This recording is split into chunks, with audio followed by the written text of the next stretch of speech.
저도 많은 도움을 받았던 책이었던 것 같습니다. 이런 프로젝트에 참여하지 못하시는 분들이 없었으면 하는 바람에서 디테일하게 넣어보자. 그 플랫폼의 특징에 대해서 일목요연하게 정리된 부분이 유용한 정보들이 많아서 필수로 읽으시는 걸 추천드리고요. 수입을 높일 수 있는 방법이 있을까요?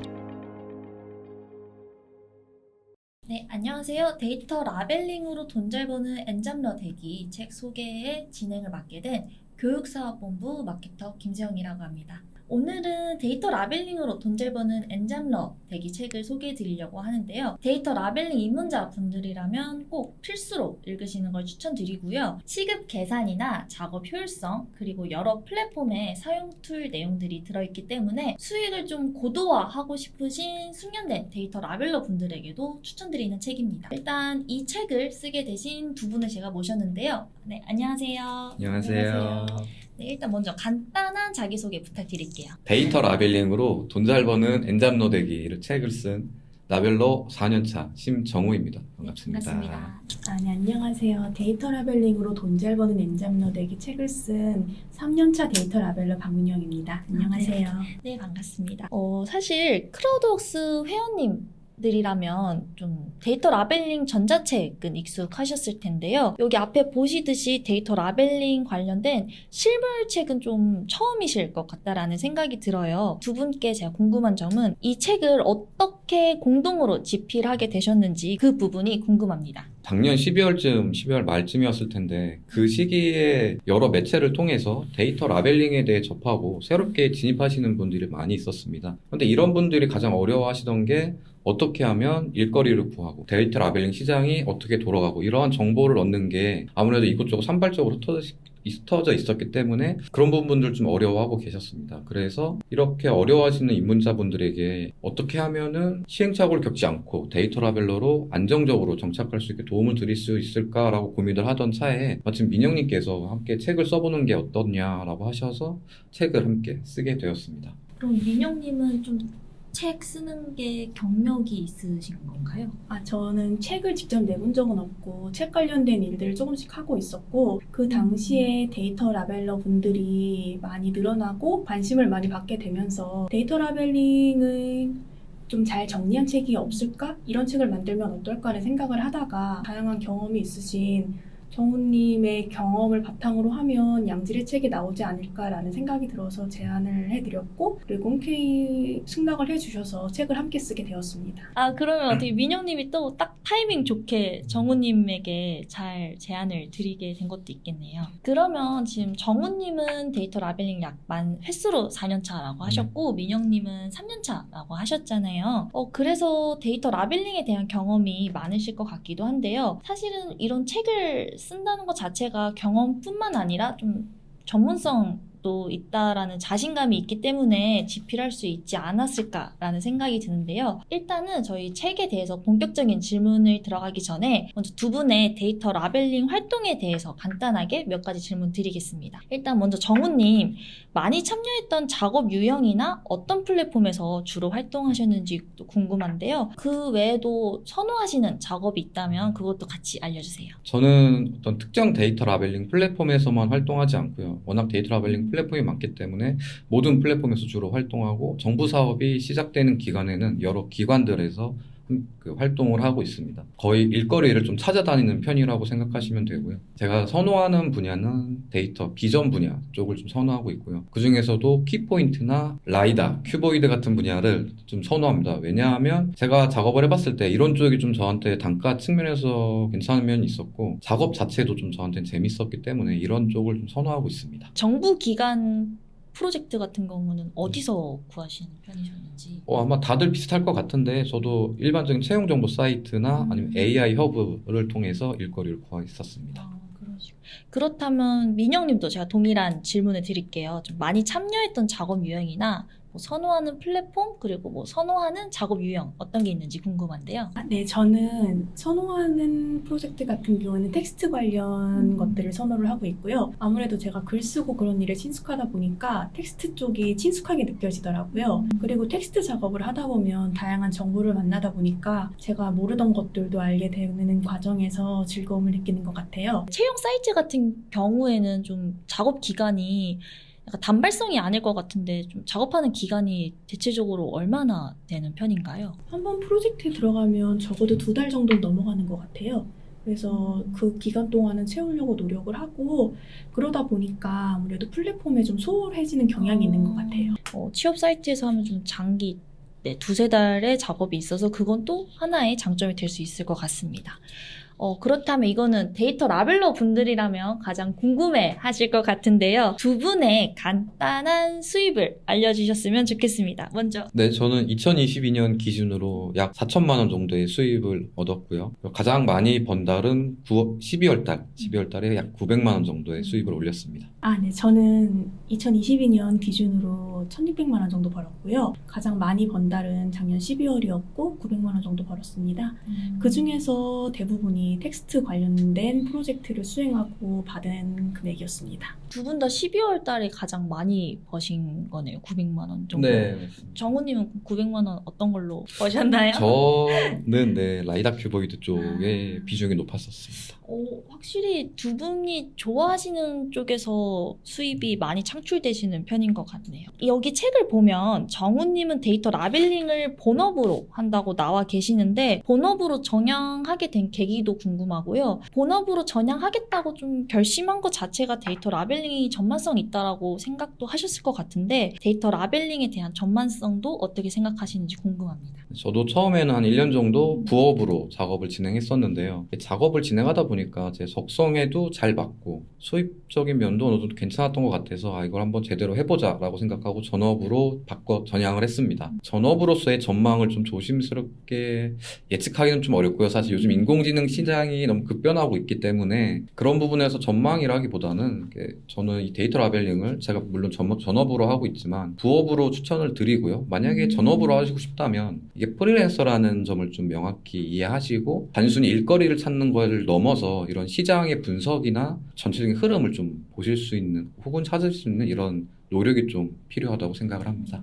민영님 같은 경우에는 박사과정을 수료하시면서 데이터 라벨링을 활동하셨다고 하시는데 겸업으로 하시면서 어려움은 없었는지 좀 궁금해요. 왜냐하면 좀 일각에서는 데이터 라벨링 이제 경쟁률이 워낙 치열하다 보니까 프로젝트가 너무 빨리 마감돼가지고 구하기 어렵다라는 얘기도 있거든요. 민영님은 그런 어려움은 없으셨나요? 좋은 공고가 올라왔는데 선착순이나 빠른 마감으로 인해서 구하지 못했을 때 그럴 때는 좀 아쉬움이 남기는 하지만 어쩔 수 없는 부분이라 생각을 하고요. 그리고 그 외에도 일거리는 꾸준하게 찾아오면 있다 보니까 다른 일에 들어가는 편입니다. 다만 부업으로 하다 보니까 제가 기존에 하던 공부나 학과 관련 일들 그런 거랑 밸런스를 맞춰서 데이터 라벨링을 함께 하는 거에서 어려움을 좀 더 느끼는 편이라서 그 부분을 조금 더 신경을 쓰고 있습니다. 사실 크라우드웍스가 요즘 자격시험으로 작업자를 선발을 해요. 그래서 자격시험을 보고 통과하시면 선착순이 아니더라도 작업에 참여할 수 있으니까 저희 크라우드웍스도 많이 이용해 주셨으면 좋겠습니다. 좀 경쟁률이 높아져서 좀 앞으로 전망성에 대해서 우려를 표현하시는 분들이 있는데 정우님이나 민영님은 어떻게 생각하시는지 궁금합니다. 어떤 시장이든 돈이 몰린다는 게 소문이 나면은 사람들이 몰리는 게 당연하잖아요. 데이터 라벨링도 아마 이런 흐름을 따라가는 거라고 생각을 하고요. 어느 정도 경력 있는 라벨러 분들도 아마 이런 시장이 올 거라는 것을 예측했다고 저는 생각을 합니다. 사실 국내의 데이터 라벨링 플랫폼들이 현재 좀 인건비가 저렴한 해외 시장으로 좀 눈을 돌리고 있는데요. 이러한 상황 속에서 데이터 라벨러의 수가 증가하고 그만큼 경쟁이 심해지면서 라벨러들의 전문성이 어느 정도 높아진다면 해외 시장으로 눈을 돌리고 있는 어떤 플랫폼들을 국내에 다시 잡아두는 원동력이 되지 않을까 하는 기대도 좀 있고요. 확실히 분위기가 좀 변한 게 느껴지는데요. 데이터 라벨러 숫자 자체가 늘어나고 있다 보니 그렇게 되다 보면 아무래도 이렇게 프리랜서로 각 점 조직같이 활동하고 있는 데이터 라벨러들의 권익 향상에도 좀 도움이 되지 않을까 하는 생각이 있어서 이 경쟁이 심해지는 것 자체가 꼭 그렇게 나쁘지는 않다고만 저는 생각을 합니다. 실제로 고용노동부나 그런 쪽에서 저희한테 그런 협업 요청이 많이 와요. 왜냐면 데이터 라벨러 분들의 실태를 조사해가지고 종사자 분들을 위해서 권익 향상을 위한 설문조사를 많이 하고 있다는 것을 저희도 실제로 체감을 하고 있는데 정우님도 그거를 좀 간파하셨다는 게 네, 대단하신 것 같습니다. 그러면 민영님은 어떻게 생각하시나요? 여타의 직무들이랑 비슷하게 갈 수도 있고 아닌 부분도 있다고 생각을 합니다. 아무래도 데이터 라벨링 역시 경력자들이 어느 정도 만들어진 상황이고 기업에서는 데이터 라벨링에 대한 이해나 경력이 있는 사람을 사실 선호할 수밖에 없다고 생각을 합니다. 그래서 그런 사람들이 조금 더 유리할 수 있는 부분도 있긴 하지만 데이터 라벨링 구인 공고를 보면 자격 조건이 넓잖아요. 그러니까 학력이나 연령 같은 경우에서 딱히 받지 않고 경력 같은 경우에도 뭐 경력 증명서를 명확하게 내미는 게 아니다 보니까 선착순이나 혹은 다양한 방법 등으로 내부 방식으로 채용이 되기도 하니까 꼭 경력자만이 우대를 받을 수 있다라는 사실에는 동의를 하기 좀 어려운 부분도 있다고 생각을 해요. 이거는 여타의 직무들이랑 좀 차이가 있는 부분이라고 생각을 하고 저도 모든 공고에 붙을 수 없지만 저도 떨어지는 게 붙는 것보다 훨씬 많거든요. 시장에 지금 진입하시는 분들이 일을 좀 구하기 어렵다라는 말에는 동의를 하지만 그분들이 일을 아예 구할 수 없다라는 말은 좀 동의하기 어려운 부분이 있다고 생각을 합니다. 저희도 여러 우수하신 데이터 라벨러 분들을 만나보시면 실제로 민영님이 하신 것처럼 붙은 작업보다 떨어진 작업이 진짜 훨씬 더 많다라고 해요. 그래도 좀 계속 포기하지 않고 계속 지원을 하다 보면 점점씩 경력이 쌓일 수 있어서 그게 바로 고수입으로 이어지는 비법이라고 얘기도 해주셨습니다. 그러면 이번에는 이제 저희의 주 목적이었던 책 소개에 대해서 본격적으로 들어가 보겠습니다. 정우님이랑 민영님이 공동 저자신데 두 분이서 좀 어떤 파트를 나눠서 중점적으로 맡으셨는지 궁금합니다. 저는 아무래도 데이터 라벨링을 전업으로 전문적으로 하고 있다 보니까 전체적인 데이터 라벨링에 대한 정보나 이런 부분들에 대한 초안을 제가 작성을 하였고요. 저는 정우님이 써주신 걸 바탕으로 해서 일단 읽어보고 이런 부분은 더 궁금하다 혹은 이런 부분은 어렵다 이런 부분은 더 추가되지 않을까 그런 의견들을 바탕으로 해서 수정 방향을 제안을 하고 그리고 글 문장을 전체적으로 고치는 거에 주력을 했습니다. 그래서 저는 이 책을 편집하는 동시에 첫 독자였던 셈이에요. 네. 그러면 이제 약간 정우님의 데이터 라벨링에 대한 전문성이랑 민영님의 쉽게 이해할 수 있는 필력이 합쳐진 작품이라고 볼 수 있겠네요. 저도 실제로 읽어봤는데 글이 너무 술술 익혀서 저 사실 그 자리에서 한 3시간도 안 걸려서 다 읽었거든요. 그 정도로 좀 쉬우면서도 이해도 빠르고 그리고 정말 유용한 정보들이 많아서 여기에 오랫동안 다닌 저도 많은 도움을 받았던 책이었던 것 같습니다. 네, 책을 보면 정말 세세한 부분까지 확인을 할 수 있는데요. 플랫폼 내용뿐만 아니라 뭐 협업용, 툴 사용이나 뭐 프로필 설정 그리고 어떤 식으로 소통하는지에 대한 정말 세세한 부분까지 작성이 되어 있어요. 이런 것들은 어디서 아이디어를 얻어서 정보를 작성하게 됐는지 궁금합니다. 근데 제가 아무래도 라벨러 경력이 오래되다 보니까 보통 데이터 라벨링을 진행할 때 어떤 카카오톡이나 뭐 슬랙 같은 데서 작업자와 매니저들이 함께 소통하면서 작업을 진행하게 되는데요. 그런 데서 활동하다 보면은 프로젝트 내용 자체보다 어떤 메신저 사용 방법 이런 것들도 어려워하시는 분들이 많이 보였습니다. 아무래도 데이터 라벨링이 연령대가 다양하고 계층이 참여하는 계층이 다양하다 보니 이런 것들을 충분히 어려워할 수도 있다고 생각을 했기 때문에 우선 이 부분들을 그러니까 최소한의 프로젝트에 참여하기 위한 기본적인 방법들 혹은 그 프로젝트에 참여하는 것 외에 부가적인 부분들 때문에 이런 프로젝트에 참여하지 못하시는 분들이 없었으면 하는 바람에서 카카오톡이나 어떤 슬랙 이런 것들의 사용 방법이 좀 들어가게 되었습니다. 정우님이 말씀하신 대로 그런 소통이 정말 중요한 이유가 실제로 뭐 반려가 되었거나 이런 작업을 하는데 질문을 하고 싶은데 그 부분을 찾지 못해서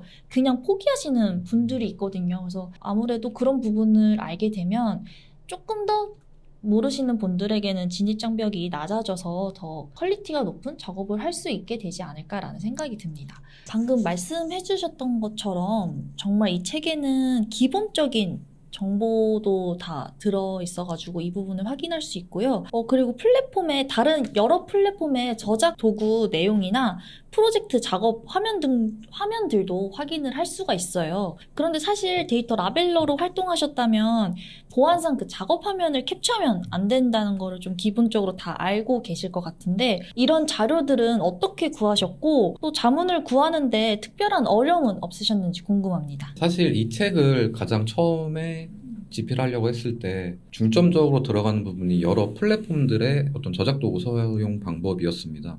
시중에 보면 어떤 뭐 포토샵이나 엑셀 뭐 한 번에 따라잡기 이런 책들이 있는 것처럼 이런 식으로 어떤 데이터 라벨링 플랫폼들의 저작 도구를 넣어보자라고 생각을 했었습니다. 왜냐하면 아무래도 특정 데이터 라벨링 플랫폼에서만 활동하시는 분이 뭐 새로운 플랫폼으로 넘어가시게 되면 약간 저작 도구도 좀 새로 배워야 되고 시스템도 기존에 활용하던 플랫폼이랑 다르다 보니까 일거리가 있어서 좀 꺼려 하시는 분들이 있고 또 새롭게 저작 도구를 배우는데 시간이 좀 소요되다 보니까 이런 정보를 한 군데 볼 수 있다면 이런 분들한테 도움이 되지 않을까 싶었습니다. 근데 말씀해 주신 것처럼 이 저작 도구를 제가 사실 마음대로 캡처해서 사용할 수도 없고요.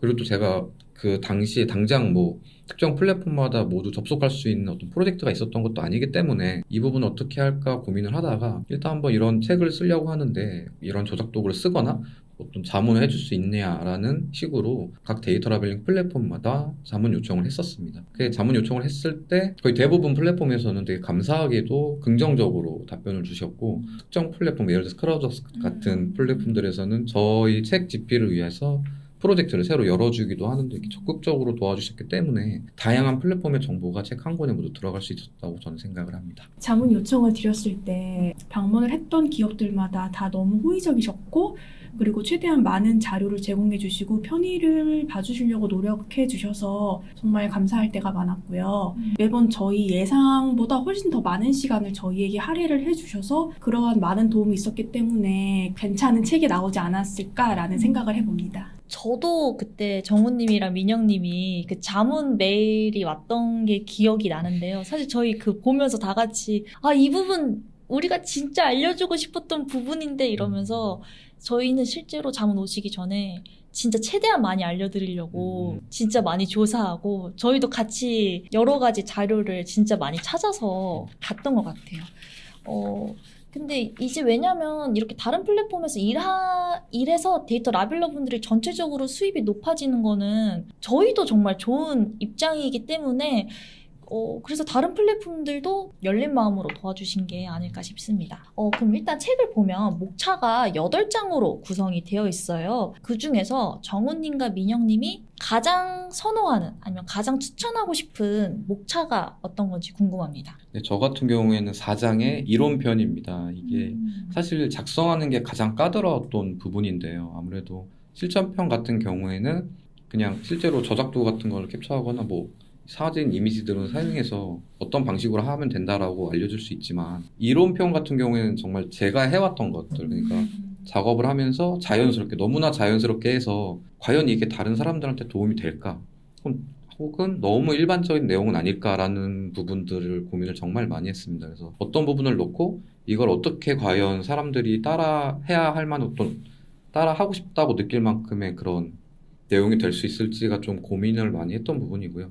뭐 예를 들어 시급 작성하는 방법 이런 것들이 사실 저는 되게 그냥 당연하다고 생각을 했었습니다. 왜냐하면 내가 하는 프로젝트의 시급이 얼마인지를 알아야 이제 뭐 다른 프로젝트랑도 비교를 하고 뭐 그렇긴 한데 의외로 이런 것들 좀 안 하시는 분들이 좀 많은 것 같아서 이런 거를 한번 좀 디테일하게 넣어보자. 정말 세부적으로 어떻게 하면 작업의 효율이 올라갈지. 그래서 이런 것들을 넣었는데 제가 작성하기엔 까다로웠지만 그래도 아마 많은 도움이 되시지 않을까라고 생각을 합니다. 저도 이 부분에 좀 동의를 하는 이유가 뭐냐면 일단 정우님이 정말 2023년 기준의 뭐 전망성에 대한 보고서도 진짜 많이 조사를 해줬다는 것도 확인을 할 수가 있었고 시급 계산 있잖아요. 네. 사실 저 들어보면 사람들이 단가 낮아서 안 해라고 하시는 분들이 있거든요. 근데 이제 단가가 낮아도 실제로 그 작업하는 속도가 확실히 적기 때문에 그거를 하면 시급으로 따질 때는 더 많을 때가 있어요. 그래서 이런 부분은 진짜 데이터 라벨러 분들이 보면 단가와 상관없이 내 시급을 계산해서 수입을 확실히 전보다 높일 수 있는 그런 꿀팁을 얻어갈 수 있지 않을까라는 생각이 들었습니다. 그러면 민영님의 가장 추천하고 싶은 목차는 어느 부분인가요? 저는 기업 부분을 추천드리고 네. 있습니다. 아무래도 데이터 라벨러 분들이 막상 진입을 하셔서 활동을 할 때 가장 접근성이 좋은 곳이 플랫폼이라고 생각을 합니다. 그런데 데이터 라벨러로 처음 입문하신 분들이 가장 많이 하는 질문 중에 하나가 어디 가서 일을 구해요인 것 같아요. 그런데 그럴 때는 쉽게 추천해드릴 수 있는 곳이 플랫폼인데 그 플랫폼들이 무엇인지를 알려드리고 그 플랫폼의 특징에 대해서 일목요연하게 정리된 부분이 저는 비교적 도움이 많이 될 거라고 생각을 하고, 덧붙여서 또 그러한 기업들 같은 경우에는 직접 기업의 자문도 받은 부분이기 때문에 내용이 좋다고 생각을 해서 그 부분을 특히 추천드리고 싶습니다. 저도 근데 이 부분도 사실 다 좋다라고 저도 동의를 하고 있는 것 같은데, 그 부분이 좋다라고 느꼈던 이유 중에 하나가 일단 뭐 저작 도구가 다 다르다 보니까 뭐 단축키도 다르고, 그래서 이제 그런 저작 도구를 보면 확실히 어떤 식으로 어떤 단축키를 사용해서 작업을 할 수 있는지를 확인할 수 있어서 또 좋았을 것 같고요. 또 내용을 보면 그 플랫폼마다 언제 현금으로 인출이 되는지 이런 것도 적혀 있더라고요. 플랫폼을 활용하는 거에 익숙하지 않으신 분들이라면 이런 부분은 꼭 알아가면 좋을 것 같다라는 생각이 또 들었습니다. 지금까지도 저희가 뭐 계속 수입을 강조해서 얘기한 것도 있기는 한데, 데이터 라벨링 하는 사람은 또 수입이 중요하잖아요. 그래서 이 책을 보면 사실은 그래서 내가 수입을 높일 수 있냐 없냐 이 부분을 좀 궁금해 하실 것 같거든요. 수입을 높일 수 있는 방법이 있을까요?